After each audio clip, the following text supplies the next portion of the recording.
is Beth, and I am a grateful believer in Jesus Christ. I struggle with codependency, self-worth, and eating disorders. Hey there. So we are on step 3, and that is the power of surrender. Surrender, that's our favorite word, right? Never give up, never surrender. I'm kidding. So we made a decision to turn our will and our lives over to the care of God. Romans 10:13 says, everyone who calls on the name of the Lord will be saved. Who? Everyone. Look at your neighbor and say, hello, everyone. Right? That's you. That's everybody. Everyone who calls on the Lord will be saved. So we just learned 2 really important things. When we call out, everyone, anyone who calls out will be saved. And he's always with us. He's right here. 2 very important things to remember. Our core question today is, what worth wounds do you carry, and how have these wounds impacted your relationships with God and others? So we love that good old quote that Casey gave us a couple of years ago for steps 1, 2, and 3, and it's, I can't, God can. I think I'll let him, right? And we get to step 3, surrender, and we're like, woohoo, yes, God, I think I will let you. I am going to let him. You know, we have to choose to let him. So we're like, okay, God, you got this. Here it is. It's all yours.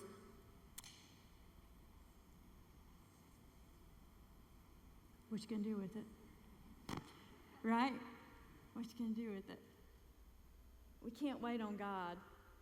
We have to choose to give him that thing, but we can't stand back and watch. We love to say, you know, God will move mountains in our lives, but he's going to hand us a shovel. And this is where the shovel comes into play, surrender. When we hand that thing over, and we have a habit of picking it back up too. We got to leave it there, and we got to start work. We got to work this process. Because you can hold on to it if you want to. You can sit down and wait and do nothing. But that's probably not going to work, because that's just not how God operates in our lives. So this is my personal collection. So how many times do we say, God, here you go. I'm going to give this to you. And then we pick them back up. And my sweet husband said, all the blue ones are at the top. And when I put them together, I wasn't thinking of color coordination or order of time. I was just putting them all together. And I will tell you, this is an extremely, extremely poor representation of my past 3.5 years with God. There should be enough chips on here to leave a breadcrumb trail out to my vehicle and back. So I'll be honest and say, very, very poor representation. Because each chip is a surrender chip, and then there's some victory chips at the bottom. Like I say, they're not quite in order. But it's like, okay, God, I'm going to give that thing to you. But then I pick it back up, and I carry it home with me. How many of you guys have done that? Mm-hmm. I didn't think I would be the only one. But you know, we give these things to God, and I'm like, man, I'm still dealing with that thing. I'm going to give it to him again. And I like to think that, you know, this doesn't represent failure. This represents success, because each one of these chips say, keep not quitting, keep not quitting, keep not quitting. So it's not a failure. It may be a setback, but it's not a failure. I'm not giving up, right? And today I want to talk with you a little bit about worth wounds. That was our core question. How do worth wounds impact our relationship with God and others? So I love to get into the Word and find out what God has to say about things. And there's so many wonderful stories in the Bible, so many life lessons that we can get just by reading his Word. So I love to dig in and find things that speak to me. And what spoke to me for this lesson was the healing of Naaman. Do you guys know who Naaman is? A few of you, maybe a few of you don't. He's not one of the more popular ones in there, but he's in there. If you're interested in his story, he is in 2 Kings chapter 5. So I'm just going to read a few scriptures, and I'm going to tell you what those scriptures mean to me. And I'm going to start at verse 1, and it's 2 Kings chapter 5. The king of Aram had great admiration for Naaman, the commander of his army, because through him the Lord had given Aram great victories. But though Naaman was a mighty warrior, he suffered from leprosy. So right here we learn that Naaman was over the king's army. He is the highest ranking military commander. So he's probably the king's right arm. And the king loved Naaman because Naaman had brought him great victories. They had conquered Israel, Samaria, several territories around them. But the Bible says God gave Naaman these victories, and that gave Naaman favor with the king. So he's a mighty man. I'm sure he's quite the warrior, because back then when they went to war, they all picked up a sword and a shield and went into battle. So I imagine he's probably a really fit, athletic, very smart, very intelligent man, because he's the commander of the army, and he does have God on his side, but he's racked quite a few victories. But we learn that Naaman has leprosy. Leprosy, I don't know if you know anything about it, it's a very ugly disease. When I looked through this, I thought about putting some slides up, and I'm a hospice nurse, so I have seen some pretty ugly diseases and skin disorders. But I thought, I'm not going to put those pictures up because they're pretty rough. Leprosy can be pretty rough. It's a slow-growing bacteria. It affects the nerves, your skin, eyes, lining of the nose. And left untreated, which, back then, they did not have a cure. They did not have treatment for leprosy. It would result in the crippling of the hands, crippling of the feet, paralysis, and blindness. And if you had a certain strand of leprosy, it could cause death. So here's Naaman. He's the commander of this army. And he has this disease process that eventually is going to cripple him. I don't know if you've ever seen pictures of people with leprosy. They don't have fingers. They're missing toes. Their faces look blistered. They go blind. So here's this great commander, but he knows his time is limited, because eventually this disease is going to take over his body, and he's not going to be able to do the job that he's currently doing. And ironically, I had to look this up because the Bible is just so beautiful. I thank God, the way he orchestrates everything, there's a meaning and a purpose for everything. The name Naaman actually means beauty. How ironic is that? When I looked that up, I'm like, here's a man whose face is going to rot off, and they're calling him beautiful. His name actually meant beauty. Okay, verse 2. So at this time, Aramean raiders had invaded the land of Israel, and among their captives was a young girl who had been given to Naaman's wife as a maid. One day the girl said to her mistress, "I wish my master would go to the prophet in Samaria. He would heal him of his leprosy." So here's this little girl. She is a captor from Israel, so she's away from her family. She's away from her homeland. She's in a place that she doesn't know, with people she doesn't know. Technical difficulties? Yeah. All right, here we go. Switcheroozy. Okay. So here's this young maid. She's in a land she doesn't know, away from her family. But I'd like to think she's got forgiveness in her heart, because she sees Naaman and the struggle that he's in. And she says to her mistress, she's not even Naaman's servant girl, says to Naaman's wife, "I wish my master would go see the prophet in Israel." So she's got faith and forgiveness in her heart, and she's having compassion on him. And I would like to think that this little servant girl, and the prophet she's talking about is Elijah, I would like to think that maybe she has seen Elijah perform miracles, and she knows firsthand what's possible. She knows God's grace and power. And so she's just, hey, I wish he would go to the prophet. So all she did was speak up. Have you said to someone lately, I wish you would come with me to RA. You might get something out of it. Come hang out with me at church. One simple request. Many of you, if y'all come on Friday nights, you probably know Emily. That's my twin sister, if you haven't figured that out yet. And our brother Brian. Brian's been sober, I think, 6 years now. He started drinking when he was 14, struggled with alcohol and drugs for about 24 years. He had done AA, I don't know how many times, NA, I don't know how many of the A programs he had been involved in, and he was living at home with our parents. His wife had kicked him out. He wasn't allowed to see his kids. He had lost his job. He had lost his driver's license. He had been in and out of jail. And one day, my sister says to Brian, hey, we got a recovery program starting at church on Friday nights. Why don't you come with me?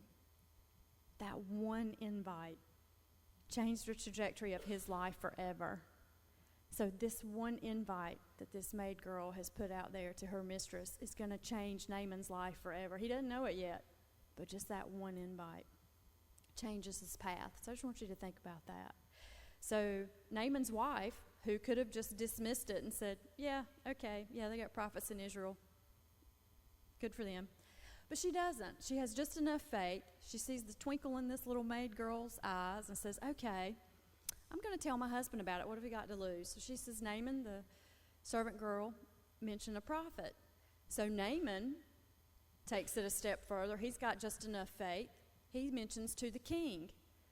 The servant girl from Israel says, there's a prophet who can heal me. Well, the king's got just enough faith. He says, okay, I'll send you a letter. So verse 4, it says, so Naaman told the king what the young girl from Israel had said. Go and visit the prophet. The king of Aram told him, I will send a letter of introduction for you and take to the king of Israel. So Naaman started out, carrying as gifts 750 pounds of silver, 150 pounds of gold, and 10 sets of clothing. The letter to the king of Israel simply said, with this letter I present my servant Naaman. I want you to heal him of his leprosy. So Naaman has faith in the little girl's words. The king writes the letter, and Naaman now must act. They didn't send for the prophet to come to Naaman. It says Naaman gathered his stuff and set out. Sometimes we have to move. You remember earlier I laid that thing down and waited for God to pick it up? Naaman had to act. He's got to go to where the prophet is. The prophet's not coming to him. So he packs up, loads up his chariots and his horses, and they head out to Israel. In verse 7 it says, when the king of Israel read this letter, he tore his clothes in dismay, and he said, am I God that I can give life and take it away? Why is this man asking me to heal someone with leprosy? I can see that he is just trying to pick a fight with me. So quite simply, the king of Israel's scared. He's like, oh man, they have sent this dude with leprosy. I can't heal him. So when I send Naaman home and he still has leprosy, they're going to attack us. They're going to take over the kingdom. They're going to kill us. There's no telling what they want, but I am being set up. So he tears his clothes and he's all in dismay.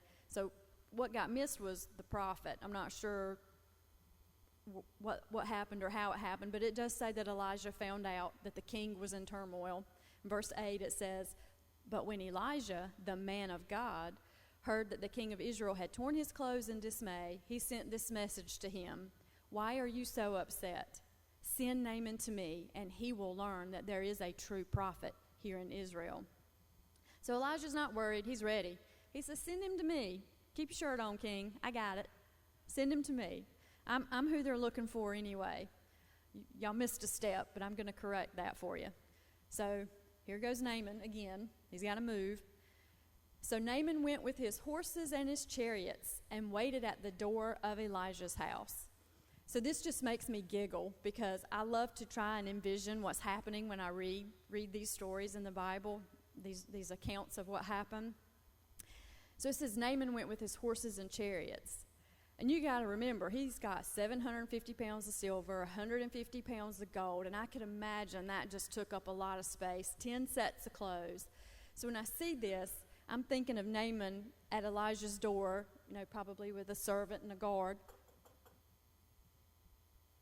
But that's not what it looked like. It said it had all of his chariots and all of his horses. So it looked like Raleigh Christmas Parade had pulled up in the cul-de-sac. So Elijah knows they are there. The whole neighborhood knows that Naaman and his horses and chariots and servants are there. There's no denying something's going on. So Naaman goes to the door, knocks. But get this, Verse 10, but Elijah sent a messenger out to him with this message: go and wash yourself 7 times in the Jordan River, and then your skin will be restored, and you will be healed of your leprosy. Elijah did not even come out of the house. He peeks through the blinds. He knows they're there, but he doesn't come out. He sends a message. So, how does Naaman feel about that? Here's a mighty man of war. He's the king of the army over in Aram, and he just got a message. So Naaman, this is verse 11, became angry and stalked away. I thought he would certainly come out to meet me, he said. I expected him to wave his hand over this leprosy, call on the name of the Lord his God, and heal me. Aren't the rivers of Damascus and Abana and the Phar better than any of the rivers in Israel? Why wouldn't I wash in them and be healed? So Naaman turned and went away in a rage. So what does that sound like to you guys? It sounds like worth wounds to me. Naaman says it right here. I expected him. So when these things didn't happen the way he wanted them to happen, he immediately got mad. This isn't what he expected. He wanted, Elijah to come out and just poof, and he was going to be healed, and they were going to celebrate, and Naaman was going to go home with all of his horses and chariots. And instead, he got a message. He didn't even get to see Elijah. And he's mad. I think I would be mad. We get in our head how things are going to play out. Okay, God, here you go. I want A, B, and C. And if you can't do it in that order, I will accept B, C, and A. But I'm watching. I know I do it. I'm not going to accuse y'all of anything. I'll speak for myself. So here we have Naaman, and he is now experiencing a run of emotions because he's got faith. He was expecting to be healed.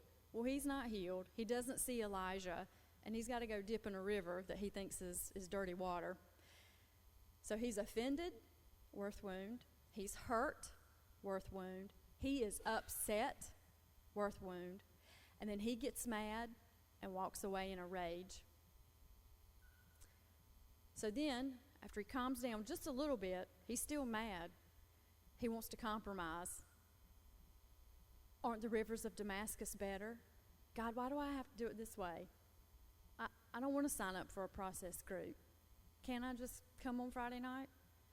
I want to skip step 4. I don't want to write my inventory. Compromise. How many times have we done that? God, I want it this way. Compromise doesn't work very well. How do I know that? Have y'all heard of Jonah? He didn't want to go to Nineveh, but guess where Jonah ended up? Nineveh. God said, Jonah, I want you to go preach to my people in Nineveh. God, I'm not going.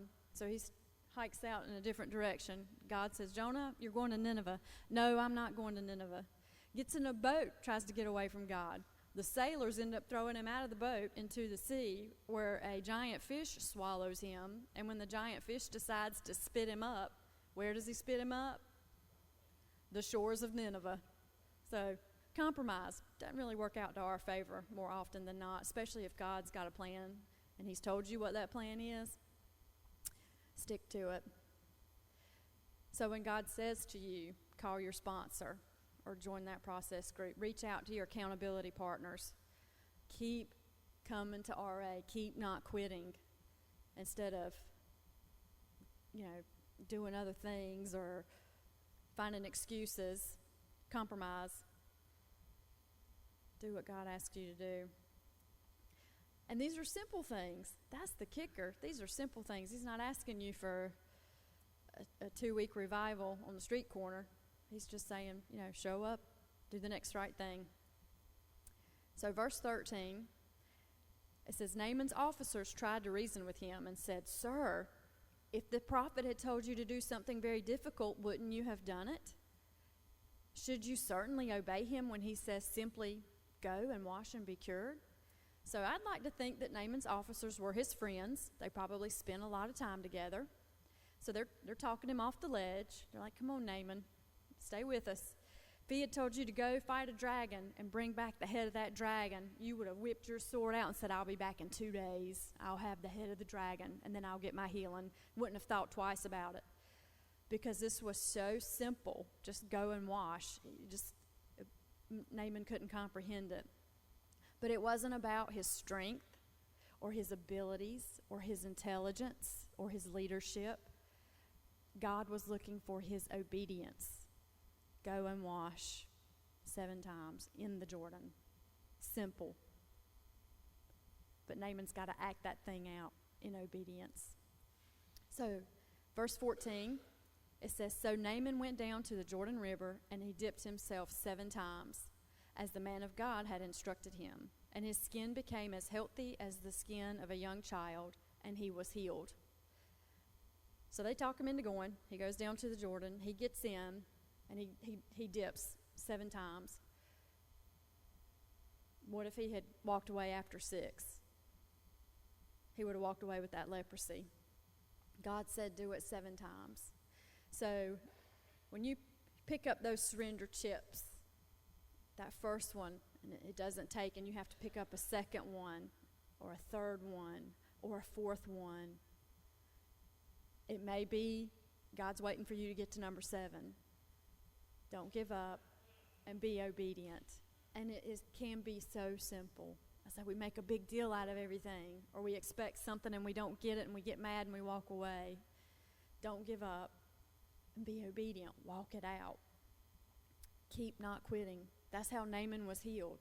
He dipped 7 times in the Jordan River and he came out completely healed. As I say, it sounds so simple. But sometimes that's God. All he wants from us is just that first step, something simple. So tonight, or today, I keep forgetting it's lunchtime. The worth wounds, that was our core question tonight. So when things don't work out the way we think they should, and we get mad, and we get upset, we get angry, we're hurt. And sometimes it's hurt. Sometimes those things we're asking God for are near and dear to our heart. And when it doesn't happen the way we think it should, we get mad with him, and it affects our relationship with him. You're like, you know what? I just don't feel like praying today. I've got bad news. I don't feel like getting in touch with God right now. I don't feel like calling my sponsor because they were supposed to text me last night and they didn't, so I'm upset about it. I'm going to carry that worth wound with me. It's those little things. It's those little things that can creep in and change your mindset, get you knocked off the right path. But that's okay. We pick up another chip and we keep not quitting. We trip, we stumble, we fall, but we get back up and we be obedient. Amen? So I'm going to have the sound team play another song for us, and I'm going to invite you to stand with me, and I'm going to ask you, have you ever had a worth wound? Something didn't work out the way you thought it should. You've surrendered something to God and it's not working out the way you wanted it to. You're still fighting that thing. You're still asking God, where's my miracle? And you just want to bring it back to the altar one more time. I want to invite you to do that.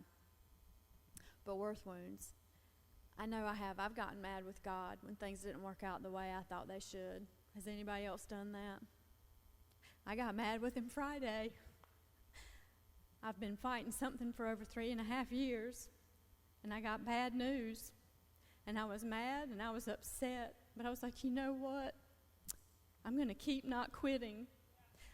Because what if the miracle is after the 7th dip and I'm at number 6? Right?